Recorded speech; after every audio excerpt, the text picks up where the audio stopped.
अस्सलाम वालेकुम नाजरीन, आप देख रहे हैं INN चैनल। मैं हूं शेख अहमद अली। आज की खास बात में हम देखेंगे कई अहम कौमी और बैनुल अक़वामी खबरें। 2000 के नोट बदलने का अमल मंगल के रोज से मुल्क के सभी बैंकों में शुरू हो जाएगा। इस बीच रिजर्व बैंक और स्टेट बैंक ने बिना डॉक्यूमेंट के नोट बदलने के अहकाम के खिलाफ बीजेपी कायद और वकील अश्विनी उपाध्याय ने दिल्ली हाई कोर्ट में PIL दायर की है। उन्होंने बिना किसी पहचान यानी किसी ID कार्ड के 2000 के नोट बदलने की इजाज़त ना देने की मांग की है। इधर रिजर्व बैंक ऑफ इंडिया के गवर्नर शक्तिकांत दास ने कहा कि लोग नोट बदलने के लिए बैंकों में भीड़ ना लगाएं। हमने 4 महीने का वक्त दिया है, आप आराम से नोट बदलिए, लेकिन तय वक्त जो वक्त दिया गया है उसे काफ़ी संगीनी से लीजिए। शक्तिकांत दास ने कहा कि 30 सितंबर की डेडलाइन के बाद भी 2000 के नोट लीगल टेंडर रहेंगे, यानी लीगल रहेंगे। RBI ने 19 मई को 2000 रुपए के नोट बंद करने का ऐलान किया था। RBI ने 30 सितंबर तक ऐसे नोट बैंकों में बदलने या अकाउंट में जमा करने को कहा। RBI ने पीर के रोज एक और गाइडलाइन जारी की थी। इसमें बैंकों से कहा गया था कि गर्मी को देखते हुए वो लोगों के लिए साए का इंतजाम करें और पानी का इंतजाम करें। कितने नोट बदले गए और कितने जमा किए गए, इसका रोजाना हिसाब रखें। A few questions about this withdrawal of 2000 rupee notes from circulation. Let me at the outset clarify and let me sort of re-emphasize that it's a part of the currency management operations of the Reserve Bank. According to Section 27 of the RBI Act, the Reserve Bank is required to not issue notes which are excessively soiled, defaced or damaged. Under that section, for a long time, the Reserve Bank has been following what is called a clean note policy. Therefore, from time to time, Reserve Bank withdraws currency notes of particular series and issues fresh notes. And also, as a part of the normal banking operations also through the banks, as you know that when the notes get soiled, it is returned and fresh notes are issued. A somewhat similar exercise was undertaken in 2013-14, whereby, the notes which were printed prior to 2005, they were withdrawn from public circulation, and the public was advised that you can come and exchange the notes.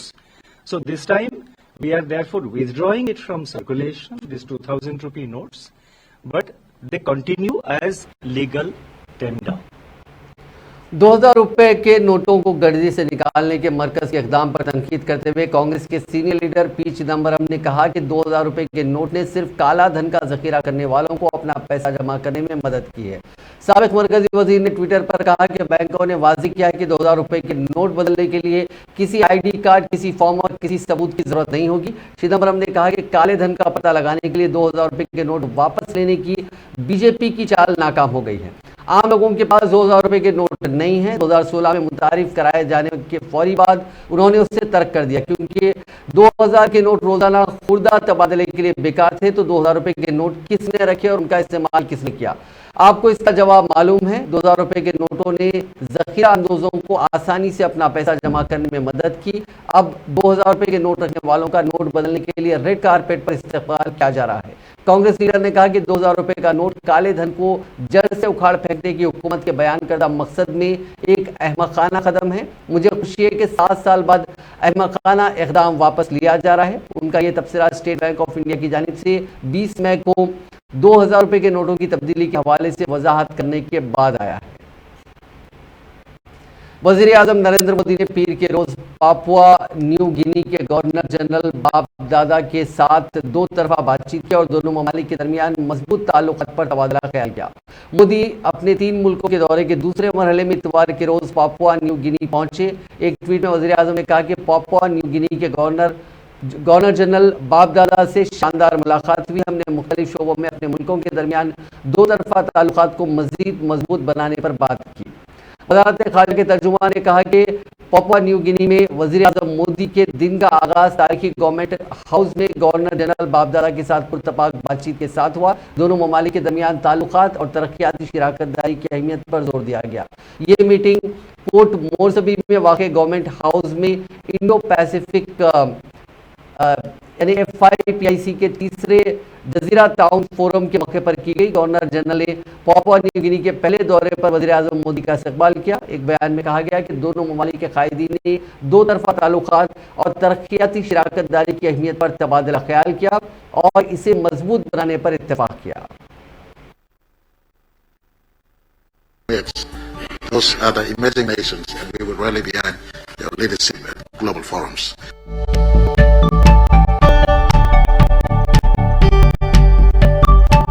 मेरे लिए आप large ocean countries हैं, small island states नहीं। आपका यह महासागर ही भारत को आपके साथ जोड़ता है।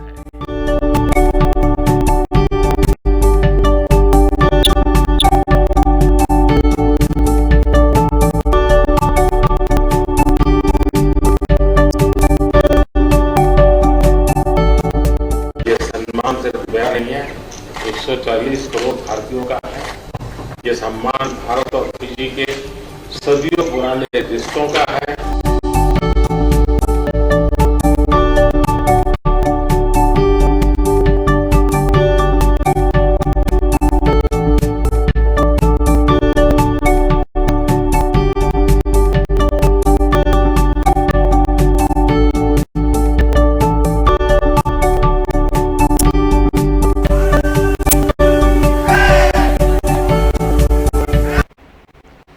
वज़ीर आज़म नरेंद्र मोदी को पीर को फिजी के वज़ीर आज़म सियोतिनी रिबोका ने मुल्क के आला तरीन एजाज companion of the order of Fiji से नवाजा। दोनों वज़ीर आज़म ने पापुआ न्यू गिनी के दारुल-हुकूमत पोर्ट मोरसबी में तीसरे फोरम बराए हिंद बहर अल जज़ायर टाउन छोटी कॉन्फ्रेंस के मौके पर दो तरफा बातचीत के लिए मुलाकात की।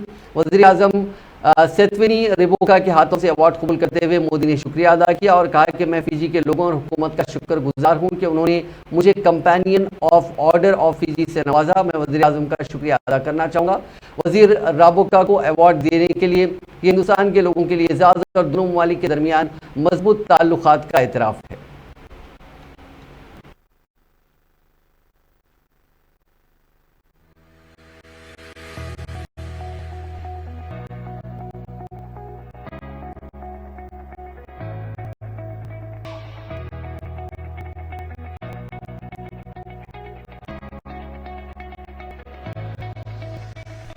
इस सम्मान के लिए मैं आपका बहुत आभार व्यक्त करता हूँ।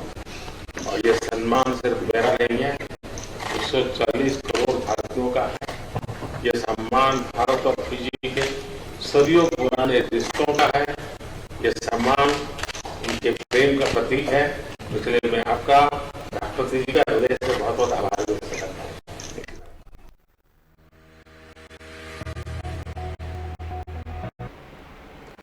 वज़ीर आज़म नरेंद्र मोदी पीर के रोज 2 दिन के दौरे पर ऑस्ट्रेलिया पहुंचे। वहां वो ऑस्ट्रेलिया के वज़ीर आज़म एंथनी एल्बनीज़ से मुलाकात करेंगे। इसके अलावा मंगल को मोदी सिडनी के ओलंपिक पार्क में 20,000 से ज़्यादा इंडियन ओरिजिन के लोगों को मुखातिब भी करेंगे। इस प्रोग्राम के लिए गाड़ियों और प्राइवेट चार्टर से लोगों को सिडनी लाया जा रहा है, जिससे मोदी एयरवेज का नाम दिया गया है। वज़ीर आज़म अब जब सिडनी एयरपोर्ट पहुंचे तो वज़ारत दाखिला के तर्जुमान अरिंदम बख्शी ने सोशल मीडिया पर कुछ फोटोज पोस्ट किए। कैप्शन लिखा कि वाइब्रेंट सिटी सिडनी में आपका इस्तकबाल है। कांग्रेस सदर मल्लिकार्जुन खड़गे ने सदर जमहूरिया द्रौपदी मुर्मू के जरिए नई पार्लियामेंट इमारत का इफ्तिताह न करने पर हुकूमत को निशाना बनाते हुए कहा कि मोदी हुकूमत आला आईनी ओहदों की इज्जत और विखार को पार करने का काम कर रही है। खड़गे ने कहा कि ऐसा पहली बार नहीं हो रहा है। उन्होंने कहा कि जब पार्लियामेंट की नई इमारत का संगे बुनियाद रखा गया तो उस वक्त साबिक सदर जमहूरिया रामनाथ कोविंद को नजरअंदाज किया गया और अब जबकि पार्लियामेंट हाउस तैयार है तो इसका इफ्तिताह सदर जमहूरिया के जरिए नहीं कराया जा रहा है। कांग्रेस सदर ने हुकूमत पर सख्त हमला करते हुए कहा कि ऐसा लगता है कि मोदी हुकूमत ने दलित और आदिवासी बिरादरियों की शिरकत सदारती इंतखाबात के लिए सिर्फ इंतखाबी वजूहात से यकीनी की है। नई पार्लियामेंट इमारत के संग बुनियाद की तकरीब में भी उस वक्त के सदर रामनाथ कोविंद को मधु नहीं किया गया था और अब सदर जमहूरिया द्रौपदी मुर्मू को भी नई पार्लियामेंट हाउस की इफ्तिताई तकरीब में मधु नहीं किया जा रहा है। उन्होंने कहा कि हिंदुस्तान की पार्लियामेंट मुल्क में कानून साजों का एक आला इदारा है और सदर जमहूरिया को इसका आला आईनी इख्तियार हासिल है। सदर जमहूरिया मुल्क का पहला शहरी होता है। सदर जमहूरिया हुकूमत, अपोजिशन और मुल्क के हर शहरी की यकसा नुमाइंदगी करता है। उन्होंने कहा कि नई पार्लियामेंट इमारत का इफ्तिताह सदर जमहूरिया द्रौपदी मुर्मू के जरिए होता तो जमहूरी इक़्तिदार और आईनी विखार के तई हुकूमत के अज़्म की आमद होता। 2024 लोकसभा इंतखाबात को लेकर बिहार के वज़ीर आला नीतीश कुमार की अपोजिशन के इत्तेहाद की मुहिम चल रही है। उन्होंने आज दिल्ली में कांग्रेस सदर मल्लिकार्जुन खड़गे से मुलाकात की। Deputy CM Tejashwi Yadav meeting में नहीं गए। इस दौरान कांग्रेस कायद राहुल गांधी और जेडीयू के सदर ललन सिंह और वजीर संजय झा भी मौजूद रहे। 40 दिन में नीतीश कुमार की कांग्रेस सदर मल्लिकार्जुन खड़गे और राहुल गांधी से ये दूसरी बार मुलाकात है। इस मीटिंग के बाद ललन सिंह ने कहा कि अपोजिशन की इत्तेहाद के बारे में जो सहमति बनी थी, आज उस पर तफसील से बातचीत हुई। अपोजिशन के इत्तेहाद के लिए सभी पार्टियों की एक मीटिंग होगी, जिसके लिए जगह, वक्त और तारीख अगले 2-3 दिन में तय हो जाएगी। We had a detailed discussion about the opposition parties meeting. We will decide the date and place of the meeting within 1 or 2 days. This is what we decided today. Opposition party meeting will be held and the date will be decided within 1 or 2 days, and date and place will be informed you within 1 or 2 days. How many parties will participate? How many parties you are expecting to participate in that meeting? Majority, vast majority of the party will attend. We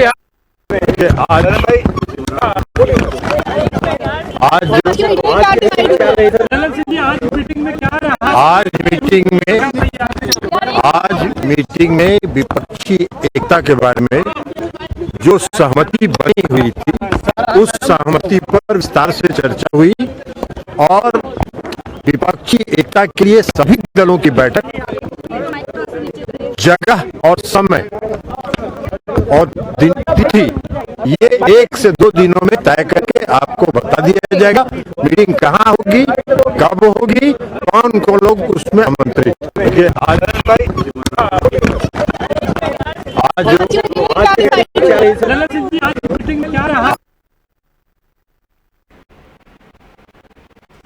Congress के तर्जुमान आनंद शर्मा ने आज मरकजी हुकूमत को नए parliament के इफ्तिताह को लेकर तनकीद का निशाना बनाया। उन्होंने कहा कि जब नए पार्लियामेंट की बुनियाद रखी जा रही थी तब भी सदर को दूर रखा गया और अब नए पार्लियामेंट भवन के इफ्तिताह से भी सदर जमहूरिया को दूर रखा जा रहा है। उन्होंने कहा कि यह सदर जमहूरिया की तौहीन है।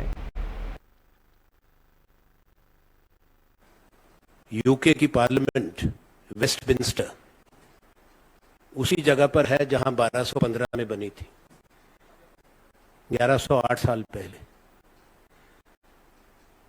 और सन 1834 में आग लगने से ध्वस्त हुई थी। उसको 1840 से दोबारा बनाया, जो मौजूदा इमारत है, पहले लकड़ी की थी, 1876 में संपन्न हुआ और 539 साल से लगभग 550 हो गए। वहीं पे यूके की संसद है। अमेरिका में सिविल वॉर के बाद यूएस कांग्रेस की स्थापना कैपिटल हिल में की गई थी। वो 1792 में हुई थी। 531 बरस हो गए। उन देशों के पास भी पैसा है, तकनीक है, उनकी भी ख्वाहिश है, पर वो महत्व समझते हैं स्थान का। फ्रांस, मुझे नहीं मालूम मैं आप में से कितने लोगों ने सब स्थान देखे हैं। वहां की जो संसद है वो पैलेस बर्बन में है, 1728 से। सैकड़ों बरसों से बहुत मिसालें मेरे पास और हैं। जर्मनी की है, हिटलर के समय में राइक्सटाग, जो बुंडेसटाग है, जल गया था, जला दिया गया था। उसके बाद जर्मनी का बंटवारा हुआ था। द्वितीय विश्व युद्ध के बाद उनकी राजधानी बॉन चली गई थी, बर्लिन भी बंटवारे में गई थी। जब जर्मन रीयूनिफिकेशन हुआ उसके बाद दोबारा बॉन से राजधानी वापस बर्लिन आई और पुरानी जो जगह थी उसी पे दोबारा, उसी स्थान पे, उन्हीं नक्शों पे उन्होंने दोबारा बनाई ये भारत। और ये दुनिया के दूसरे जो महाद्वीप हैं जहां प्रजातंत्र का सम्मान होता है वहां भी यही है। पर अब इमारत बन चुकी है। मैं ये भी यहां पे कहना चाहता हूं कि पहले भी जो बनी थी हमारी, तो इनके तुलना में बहुत कम आयु की है और बड़ी मजबूत इमारत जिसको आप सबने देखा। उससे देश का एक संविधान ही नहीं है वहां बनाया गया, इतिहास जुड़ा है भारत की आजादी का। वो केवल एक इमारत नहीं है, भारत के लिए, भारत की जनता के लिए। अब ये कहना आसान है कि अंग्रेजों के वक्त की बनी थी। किसका पैसा था? भारत का। कहाँ के कारीगर थे? हिंदुस्तान के। कहाँ के मजदूर थे? हिंदुस्तान के। ये पत्थर जो रेड सैंडस्टोन है कहाँ का था? हिंदुस्तान का। दिल्ली से 40 किलोमीटर दूर पे जो अरावली के पहाड़ है वहां से पत्थर था। चीन की हिंदुस्तान में दरअंदाजी को लेकर एक बार फिर कांग्रेस ने मरकज की मोदी हुकूमत को तनकीद का निशाना बनाया है। कांग्रेस जनरल सेक्रेटरी और रुकने पार्लियामेंट जयराम रमेश ने अपने एक बयान में कुछ ऐसे हकायक सामने रखे जो इंतहाई फिक्र अंगेज हैं। उन्होंने बयान में कहा कि अब हमें पता चला है कि पीछे हटना तो दूर, चीन हिंदुस्तानी इलाके में 15 से 20 किलोमीटर मजीद अंदर एक बफर जोन का मुतालबा करा है। जयराम रमेश का कहना है कि स्ट्रैटेजिक तौर से काफ़ी अहम डिप्सांग इलाके में हिंदुस्तानी गश्ती टीम को 3 साल से भी ज़्यादा वक्त से पेट्रोलिंग करने से रोका जा रहा है। वहाँ ना तो अभी हमारी रसाई है और ना ही पहले वाले हालात बहाल होने का कोई इशारा मिल रहा है। ऐसे में हिंदुस्तानी इलाके के 15 से 20 किलोमीटर अंदर बफर जोन का मुतालबा तशवीशनाक है। उन्होंने कहा कि चीन पहले ही हमारी सरहद में 18 किलोमीटर दरअंदाजी कर चुका है। चीन की वापसी के बदले मोदी हुकूमत पहले ही बफर जोन के लिए इत्तेफाक जाहिर कर हिंदुस्तानी इलाके के गलवान, पेंगुइंग, तसू, बोगरा पोस्ट और हॉट स्प्रिंग इलाके में हिंदुस्तानी अराजी की कुर्बानी दे चुकी है। आम आदमी पार्टी के कायद सत्येंद्र जैन लगभग 1 साल से तिहाड़ जेल में बंद हैं। सत्येंद्र जैन दिल्ली के वजीर सेहत रह चुके हैं। उनकी अचानक तबीयत बिगड़ने की वजह से उन्हें सफदरजंग अस्पताल में भर्ती कराया गया। सुप्रीम कोर्ट में कुछ दिन पहले उनके वकील ने सत्येंद्र जैन के 35 किलो वजन कम होने की बात कही थी। आम आदमी पार्टी के MP संजय सिंह ने प्रेस कॉन्फ्रेंस की और मोदी हुकूमत पर हमला बोल दिया। दिल्ली के वजीर आला अरविंद केजरीवाल ने भी ट्वीट किया जिसमें लिखा कि बीजेपी हुकूमत को भगवान कभी माफ नहीं करेगा। देखिए, वो तस्वीर मैंने देखी, आप लोगों ने भी देखी होगी। ये वही शख्स है सत्येंद्र जैन जिनको कोरोना के समय में खुद वो कोरोना संक्रमित हो गए थे और जिंदगी मौत से लड़के निकले थे। उनके लिए लोग दुआएं कर रहे थे कि उनकी जिंदगी बच जाए, और जो बच के निकले तो वो दिल्ली के लोगों के लिए काम कर रहे थे, उनकी सेवा कर रहे थे। ये वही सत्येंद्र जैन है जिनके पिता की मृत्यु हो गई कोरोना के दौरान, और पिता की मृत्यु के 2 दिन के बाद वो फील्ड में थे, लोगों की सेवा कर रहे थे। आज बीजेपी के लोग जश्न मना सकते हैं, तालियां पीट सकते हैं, खुशहाली मना सकते हैं, खुश हो, अच्छी बात है। लेकिन ये अत्याचार की पराकाष्ठा है, प्रताड़ना की पराकाष्ठा है। एक व्यक्ति जो आध्यात्मिक सोच का है, जो कहता है कि जब तक मंदिर में पूजा नहीं कर लूंगा तब तक खाना नहीं खाऊंगा, 1 साल से उसने एक अन्न का दाना ग्रहण नहीं किया है। 37 किलो उस व्यक्ति का वजन कम हो गया है। भारतीय जनता पार्टी ऐसे अगर प्रताड़ित करके मारना चाहती है हम लोगों को, तो मैंने मोदी जी के सामने पहले भी प्रस्ताव रखा था, आप लोगों के माध्यम से फिर से कह रहा हूं, केजरीवाल से अगर इतनी नफरत है, आम आदमी पार्टी से अगर इतनी ज्यादा नफरत है, तो ऐसी प्रताड़ित मत करो। हम लोगों को किसी चौराहे पे खड़े करके गोली मार दो, शर्म आनी चाहिए। एक ऐसा व्यक्ति जिसने मोहल्ला क्लिनिक का मॉडल दिया जो पूरी दुनिया में आज प्रसिद्ध है, एक ऐसा व्यक्ति जो कोरोना के समय में अपनी जिंदगी की परवाह किए बगैर दिल्ली वालों की सेवा कर रहा था। आप ऐसे आदमी को खुश हो रहे हो, जश्न मना रहे हो, ताली पीट रहे हो, हाँ देखो इसका वजन कम हो गया है, तो ये तो बिल्कुल मरणासन्न हो गया है, ये तो बेचारा एकदम ऐसे खड़े भी नहीं हो पा रहा है। तो ठीक है, वक्त है, समय है, हम लोग भी झेल रहे हैं, बर्दाश्त कर रहे हैं। बाकी मोदी जी से मैं इतना ही कहना चाहता हूं कि मोदी जी, क्रूरता की भी पराकाष्ठा होती है, इतनी क्रूरता मत करो, ये अच्छी बात।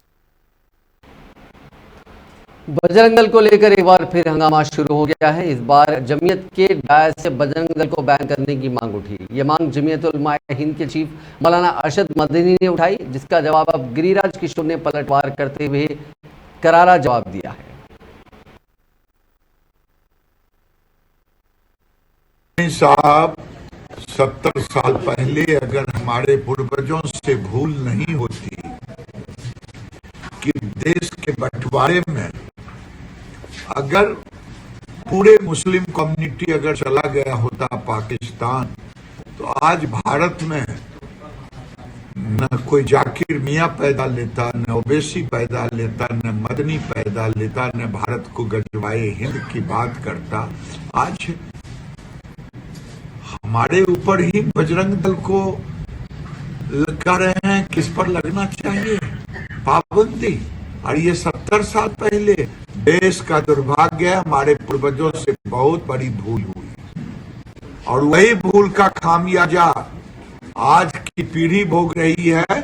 और ऐसे ऐसे लोग गजवाए हिंद की चर्चा करते हैं, चाहे जाकिर मियां हो, चाहे मदनी हो, चाहे ओवैसी हो, और चाहे सर तन से जुदा के नारे लगाते हैं। साहब,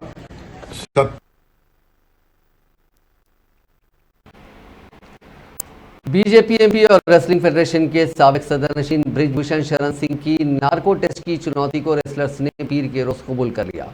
बजरंग पुनिया ने कहा कि हम सभी किसी भी टेस्ट के लिए तैयार हैं, लेकिन इसे सुप्रीम कोर्ट की निगरानी में कराया जाए। नार्को टेस्ट लाइव हो ताकि सवाल और जवाबों को पूरा मुल्क सुने।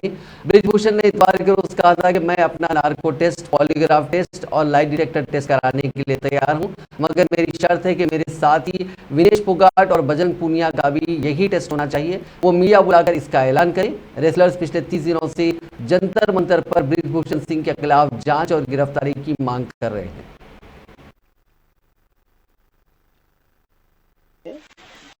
ग्राम पंचायत की बैठक हुई, उस बैठक में उन्होंने जो प्रमुख मांग रखी है कि सांसद जी का नार्को टेस्ट कराया जाए, और उसी पर हमने फेसबुक पर अपने पोस्ट किया है कि नार्को टेस्ट कराने में कोई आपत्ति नहीं है, लेकिन जैसे विनेश फोगाट है, बजरंग पुनिया है या अन्य वो खिलाड़ी जिन जिन लोगों ने आरोप लगाया है, सबके नार्को टेस्ट कराया जाए। और इस आंदोलन के पीछे षड्यंत्र क्या है, मंशा क्या है, उसको जो है नार्को टेस्ट के द्वारा पता लगाया जाए और साथ ही साथ मेरा भी नार्को टेस्ट करा दिया जाए। अब ये मांग मैं उनकी पूरी करने को तैयार हूं, लेकिन जितने भी खिलाड़ी आरोप लगाए हैं, क्योंकि आरोप मैंने तो लगाया नहीं, तो उनके भी नार्को टेस्ट कराया जाए और साथ ही साथ मेरे भी नार्को टेस्ट कराया जाए, जिससे पता लग सके कि इस षड्यंत्र के पीछे कौन है और या सच्चाई क्या है। वो सच्चाई देश की जनता के सामने आ जाएगी और उसके लिए मैं तैयार हूं। आप पंचायत में मांग की है कि नार्को टेस्ट की जाए, लेकिन ये सब तो जुडिशियरी मामला है, कानूनी अधिकार है। जुडिशरी को मान कहा है, वो कहाँ मान रहा है जुडिशरी को। जैसे आज 4 महीना हो गया, मैंने शुरुआत में पूछा था कब हुआ, कहाँ हुआ, किसके साथ हुआ, क्या हुआ, कोई ऑडियो हो, कोई वीडियो हो, कोई फोन कॉल की डिटेल हो, कोई फोटो हो, तो एक कहानी लेकर के ये लोग लगातार चल रहे हैं। अब रहा सवाल जुडिशरी का, तो जुडिशरी में ये लोग सुप्रीम कोर्ट गए, सुप्रीम कोर्ट में सॉलिसिटर जनरल दिल्ली के, उन्होंने पहले कह दिया भारत सरकार के कि हमें FIR लिखने में कोई आपत्ति नहीं। अब FIR लिख गई, जांच हो रही है, उसके पहले इनकी डिमांड बढ़ गई और बात की बातों में ये सवाल दिल्ली पुलिस पर उठा रहे हैं। मैंने आज के लगभग 20 दिन पहले कहा था, जब दिल्ली पुलिस की जांच का आदेश हुआ था, तो मैंने कहा था कि देखिए इनकी बातें मैंने सुनी और उसमें दिल्ली पुलिस के ऊपर सवाल उठाना इन्होंने शुरू किया तो हमने कहा अभी कपिल सिब्बल जी है, अच्छा हो कि आप जा करके कह दीजिए कि पुलिस पर भरोसा नहीं है। मणिपुर में 18 दिन बाद एक बार फिर तशद्दुद हुआ। दारुल हुकूमत इम्फाल में पीर के रोज बलवाइयों ने खाली पड़े घरों में आग लगा दी। तशद्दुद को देखते हुए हुकूमत ने इलाके में फौज तैनात कर दी है, कर्फ्यू लगा दिया गया है और 26 मई तक इंटरनेट भी बैन कर दिया गया है। रिपोर्ट के मुताबिक सुबह 10 बजे न्यू लंबू लेन के लोकल मार्केट में जगह को लेकर मैते और कुकी तबका के बीच झगड़ा हुआ। इसके बाद बलवाइयों ने कुछ घरों में आग लगा दी। तशद्दुद को देखते हुए फौज को बुलाया गया। पुलिस ने 2 गड़बड़ करने वालों को पकड़ा है, उनसे हथियार बरामद किए गए हैं। रियासत में तशद्दुद की वजह से अब तक 10,000 से ज़्यादा लोग माइग्रेट कर चुके हैं। हुकूमत ने दंगाइयों को गोली मारने का हुक्म दे रखा है। तशद्दुद के वाक़यात में अब तक 74 लोगों की मौत हो चुकी है, 230 से ज़्यादा लोग जख्मी हैं। 1700 घरों को जलाया गया है। मणिपुर में 3 मई को चूराचांदपुर जिले के तोरबंग इलाके से तशद्दुद की शुरुआत हुई थी। उस दिन ऑल ट्राइबल स्टूडेंट्स यूनियन ने आदिवासी इत्तेहाद को लेकर एक मार्च बुलाया था। चूराचांदपुर में 4 मई को वज़ीर आला एन वीरेंद्र सिंह के प्रोग्राम से पहले मुजाहिरीन ने उनके डायस पर तोड़फोड़ की और आगजनी की थी। इसके बाद रियासत के 10 से ज़ायद अजला में पुरतशद्दुद झड़पें हुई थी।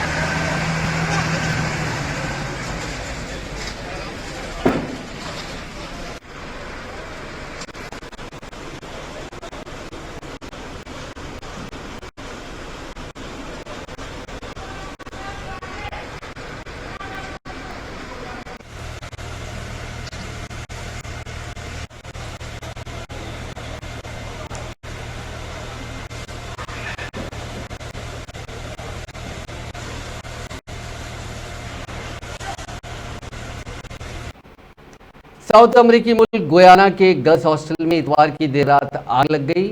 एक रिपोर्ट के मुताबिक हादसे में 20 तालिबात की मौत हो गई। हालांकि यह आंकड़ा बढ़ सकता है। कई लोगों के जख्मी होने की भी खबर है। आग लगने की वजह फिलहाल सामने नहीं आई है। लोकल मीडिया के मुताबिक आग सेंट्रल गुयाना के महिदा शहर के एक स्कूल के हॉस्टल में लगी। हादसे के वक्त तालिबात सो रही थी। मौके पर मौजूद ओहदेदारों के मुताबिक कई तालिबात अब भी अंदर फंसी हुई हैं। सोशल मीडिया पर हादसे की कुछ तस्वीरें और वीडियो वायरल हो रहे हैं। इनमें देखा जा सकता है कि मौके पर फायर टेंडर्स की गाड़ियां और एम्बुलेंस मौजूद है। जख्मियों को इलाज के लिए अस्पताल ले जाया गया है। उत्तर प्रदेश के बालिया जिले में पीर की सुबह गंगा नदी में नाव पलटने से कम 4 लोगों की मौत हो गई। नाव पर 30 लोग सवार थे, जिनमें ज्यादातर खवातीन और बच्चे थे। मालदेपुर इलाके के मालदेपुर घाट पर कई खानदान अपने बच्चों का मुंडन कराने के लिए जमा हुए थे। बताया जा रहा है कि ओवरलोडिंग की वजह से नाव पलट गई है। इस वाक़े के वक्त मकामी लोग मेले में जा रहे थे। मकामी लोगों की मदद से बचाव अभियान शुरू किया गया और मकामी नाविकों ने भी मुसाफिरीन को बचाने में मदद की। कांग्रेस पार्टी ने पीर के रोज कर्नाटका असेंबली का शुद्धिकरण किया। पार्टी कायदीन ने असेंबली भवन में गंगाजल और गौमूत्र छिड़का। हवन पूजन के बाद हनुमान चालीसा का पाठ करवाया। कांग्रेस का कहना था कि बीजेपी ने असेंबली को अपने करप्शन से नापाक कर दिया है। कर्नाटका के deputy CM DK Shivakumar ने इस साल जनवरी में कहा था कि असेंबली को गौमूत्र से साफ कराने का वक्त आ गया है।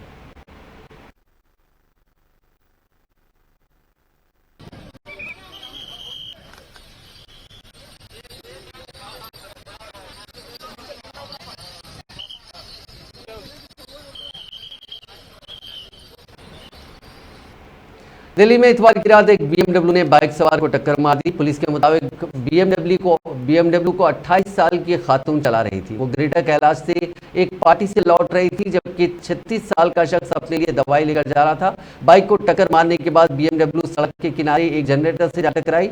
मरने वाले का नाम अजय गुप्ता है। हादसे में वो बुरी तरह जख्मी हो गया था। बाद में उसने अस्पताल में दम तोड़ दिया। अजय किराने की दुकान चलाता था। पुलिस ने बताया कि मुलजिम खातून अशोक विहार की रहने वाली है। वो पेशे से आर्किटेक्ट हैं। पुलिस ने खातून को गिरफ्तार कर लिया है। दिल्ली वेस्ट के डीसीपी घनश्याम बंसल ने बताया कि सुबह करीब 4 बजे ये हादसा पेश आया था। कहा जा रहा है कि मुलजिम खातून ने ही जख्मी शख्स को अस्पताल पहुंचाया था। नाजरीन, आज की खास बात में बस इतना ही। आपसे कल मुलाकात होगी नई खबरों के साथ। आप देखते रहिए INN चैनल।